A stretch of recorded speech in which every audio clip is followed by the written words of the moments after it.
Peter, thank you so much for being here today. I really appreciate it. I was wondering if you could expand a little bit on your comments about why you're protesting Modi, what you see is wrong with the situation here in Houston. Well, I'm protesting Modi because I believe that he represents fascism. Perhaps he represents the most authoritarian regime that we see in the world today, especially as far as a regime that calls itself democratic. And I specifically find offense with the way in which this Howdy Modi event is being organized by the Overseas Friends of the BJP and by the international wing of the RSS, which is a Nazi-inspired fascist paramilitary.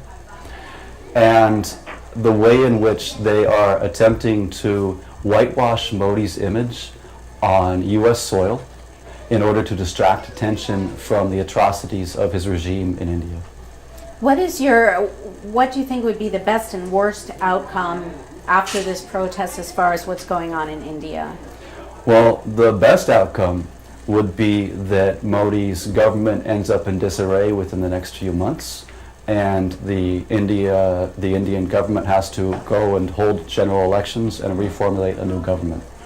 The worst election is what a lot of Modi supporters are desiring and expressing their wishes for, which is that Modi would end up being re-elected in 2024 and being Prime Minister of India for 15 years. Yeah, you told me you're an analyst of South Asian affairs. You've studied the Indian diaspora. How did you, as someone who's not of Indian heritage, how did you get interested in this? Why do you feel passionately about it? Well, I feel passionately about this because I grew up on a steady diet of World War II themed films and both novels and history books. I was fascinated with that era when I was growing up, and I grew up with a intense distaste for fascism. And I've been concerned about that in America over the past decade, as we've seen these foreign wars of aggression that have been waged in the Middle East and elsewhere.